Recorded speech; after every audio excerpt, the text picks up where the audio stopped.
Hi, thanks for tuning in. I am Cecilia Mannella, and this is Therapist Thoughts. So this is a new video series I'm going to be start doing, is hopping in and maybe not sharing so many tips around mental health, but more about helping you deconstruct maybe some issues that I see and we're all struggling with. It's just a different perspective.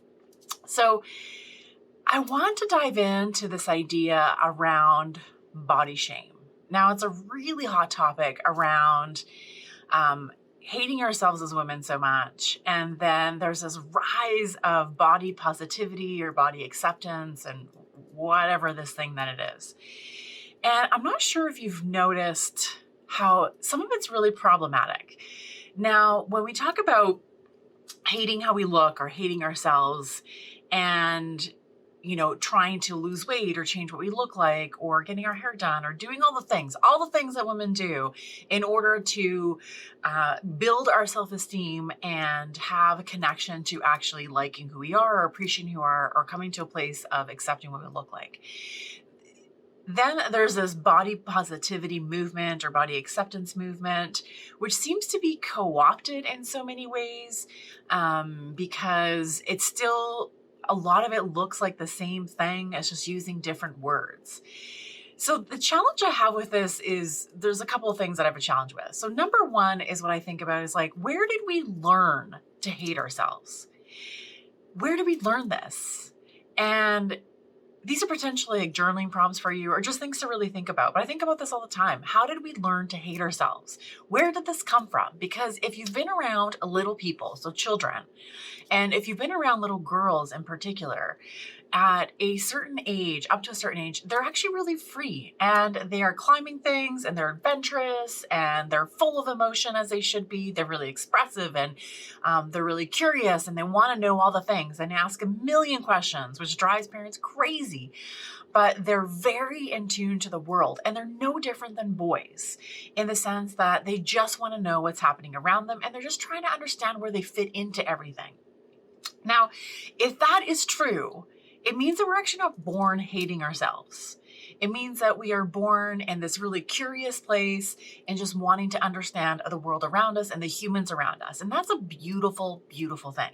So you were that child, I was that child, everybody was that child, in the sense that we're born perfect, perfectly curious, perfectly open, and just wanting to be aware of what's happening around us and trying to understand. The brain's wiring at that age is just trying to take in as much information as possible and categorize it and put it in a right place. So imagine it's just a filing cabinet that is trying to file all the information under the right header of the file. So that's old school. So if you're talking about digitally, it's on your computer, right? So there's something that happens at a certain age. Now, I challenge you to think about what age that changed for you because it's different for everybody. So what we're seeing now, clinically, what I can tell you as a therapist, what we're seeing now is that change is around self-hatred is happening at a much younger age. So I've been doing this for 20 years. And I would say we used to be able to see this change around self-hatred or hating your body or what I look like is happened around 12, 13, 14, somewhere in that range where it's prepubescent, pre-puberty, kind of entering that puberty phase is where we saw the transition happen. And for clinically, we think about therapists, the research attributed to, hormone changes, becoming aware of our bodies in different ways, our bodies changing for women, for young girls in a different way. There's attention from other people, other peers around developments of breasts or your hips and all the things. So we attribute it to that. And we didn't spend a lot of time really thinking about the impact of social cultural, although it was there, but there was a lot more emphasis on the biology of things.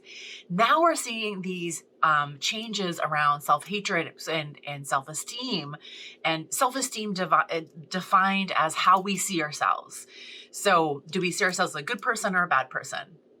Do we see ourselves as someone who contributes or doesn't contribute? So self-esteem is just how we see ourselves.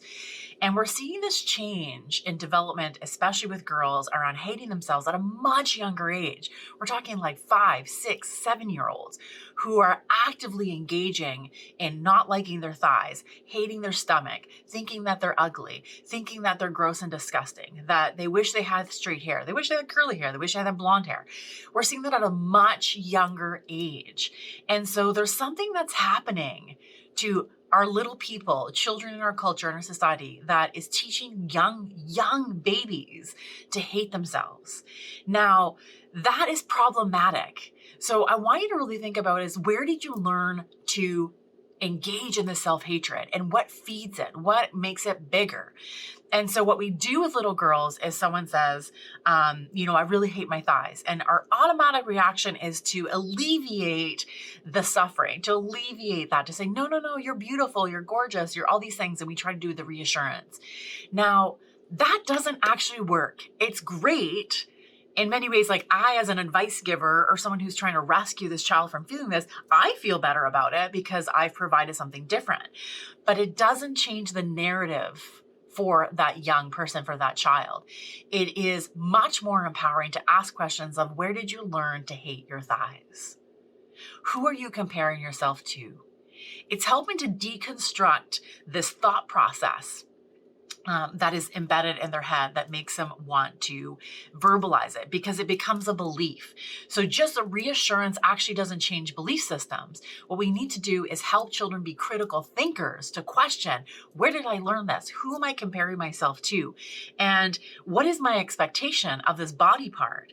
And what we want to be doing is facilitating body diversity, not always body positivity. So if we swing into body positivity, let's look at it this way. It seems to be about acceptance that feels a bit toxic, in that no one is really challenging the roots of why we hate our bodies. It's just like, I just want to be positive about these things. Well, what I know to be true about belief systems and values and how your brain actually works, it's no different than giving assurances to a child. You're trying to give your assurances to yourself, and you're not teaching yourself to be critical thinking. It's just about, I'm just going to be positive about this thing, even though we have years of potentially decades of wiring around hating ourselves.